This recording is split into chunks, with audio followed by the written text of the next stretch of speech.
মোটা দাগে কি কি জায়গায় সংস্কারের কথা আপনারা বলেছেন এবং সেটির জন্য সময় কি পরিমাণে লাগতে পারে বলে আপনার ধারণা? মাননীয় প্রধান উপদেষ্টার সাথে আলোচনা করেছে। আমরা 12 দল থেকে আমরা 12 দফা দাবি উত্থাপন করেছি, সংস্কার সহ বিভিন্ন রকমের দাবি। এই দাবিটা তো আসলে যদি বলেন গণদাবি, এটা হলো যে বিগত 17 বছর যাবৎ একটা অবৈধ সরকার ক্ষমতায় এসে সমস্ত রাষ্ট্রীয় প্রতিষ্ঠান থেকে একদম একেবারেই ধ্বংস করে দিয়েছে। হেন কোনো সেক্টর নেই যে সেক্টরটা তাদের হাতে ধ্বংস হয়নি। তো সুতরাং একটা সংস্কার তো সর্বত্র করতে হবে এবং একটা সংস্কারের কাজ শুরু হয়ে গেছে। আমরা সুনির্দিষ্টভাবে বলেছি যে আপনার প্রশাসনের সংস্কার করতে হবে, পুলিশ বাহিনীতে সংস্কার করতে হবে, বিচার বিভাগকে সংস্কার করতে হবে।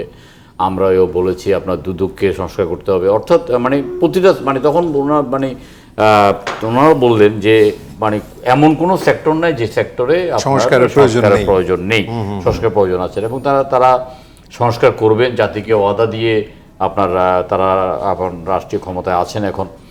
এখন কথা হলো যে সংস্কারের জন্য কতটা সময় এবং নির্বাচন। এখানে একটা কথা উঠছে যে সংস্কার, এমন কিছু কিছু সংস্কার আছে যে সংস্কারগুলো একটা নির্বাচিত সরকার জনগণের ম্যান্ডেট নিয়ে করবে, এই একটা কথা আছে। এবং এই সংস্কারগুলো করার জন্য এই সরকার কতদিন সময় নেবে।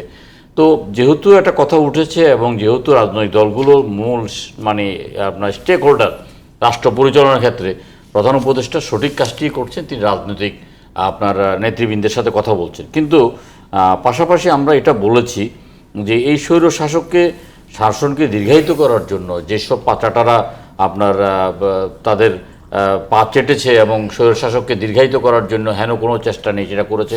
আমরা বলেছি যে ছাত্র জনতার অভ্যুত্থানের পরে আপনাকে যখন প্রধান উপদেষ্টা পদে মনোনীত করেছে আমরা আনন্দিত হয়েছি, আহ্লাদিত হয়েছি এবং আপনার শপথ অনুষ্ঠানে আমরা অত্যন্ত প্রফুল্ল চিত্তে আমরা সেখানে গিয়েছি। কিন্তু সেখানে গিয়ে এমন কিছু ব্যক্তিকে দেখেছি আপনার যাদেরকে সেখানে থাকার কথা না। আমরা কাদের সিদ্দিকীকে সেখানে দেখতে চাইনি, আমরা মেজর এম এ মন্নানকে সেখানে দেখতে চাইনি, আমরা জিএম কাদেরকে সেখানে দেখতে চাইনি। এমনকি জিএম কাদের সাথে যে বৈঠকটা আমরা সেটা কন্ডেম করেছি, কারণ এই জিএম কাদেররাই গত 17 বছরকে আপনার এই স্বৈর শাসনকে প্রলম্বিত করার জন্য, এই স্বৈর শাসককে পাকাপোক্ত করার জন্য, সমস্ত প্রতিষ্ঠানগুলোকে ধ্বংস করার জন্য যা যা করা প্রয়োজন তা তাই করেছে। এবং যদি ইনু এবং মেনন গ্রেপ্তার হয় তাহলে আপনার জিএম কাদেররা কেন বাইরে থাকবে, তারা কেন গ্রেপ্তার হবে না স্বৈর শাসনকে সর্বতভাবে সহায়তা করার জন্য? আমরা এই কথাগুলো বলেছি এবং আমরা আপনার অর্থনৈতিক যে সংস্কারের প্রয়োজন আছে সেই সংস্কারের কথা বলেছি, আমরা প্রশাসনিক যে সংস্কারের কথা আছে সেই সংস্কারের কথা বলেছি।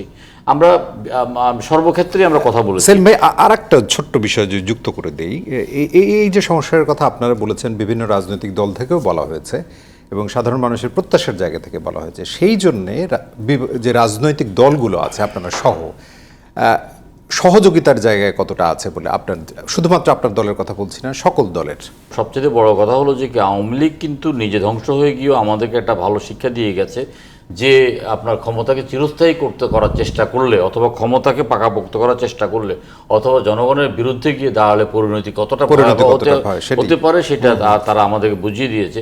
ভবিষ্যতে যারা রাষ্ট্রীয় ক্ষমতায় আসবেন তারা সেই জিনিসটা মাথায় রাখবেন, এটা আমরা নিঃসন্দেহে বলতে পারি। কারণ যদিও মানে ইতিহাসের শিক্ষা কেউ শিক্ষা নেয় না, 1/11-এর পরে অনেক রাজনীতিবিদ বলেছে যে আমরা ইতিহাসের পাঠশালার পাঠ গ্রহণ করেছি এবং আমরা আপনার অনেক শিক্ষা গ্রহণ করেছি, কিন্তু সেই ওবায়দুল কাদেররা কোনো শিক্ষাই গ্রহণ করতে পারেনি।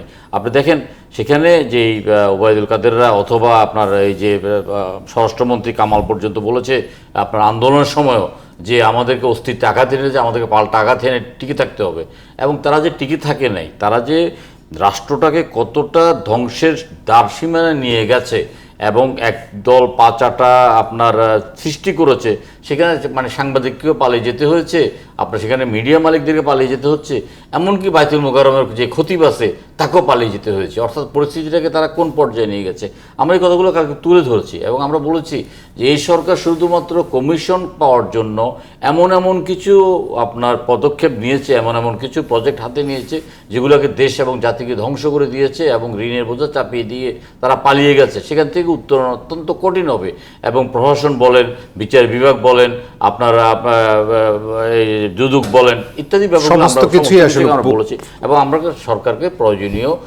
সময় দিতে আমরা রাজি আছি।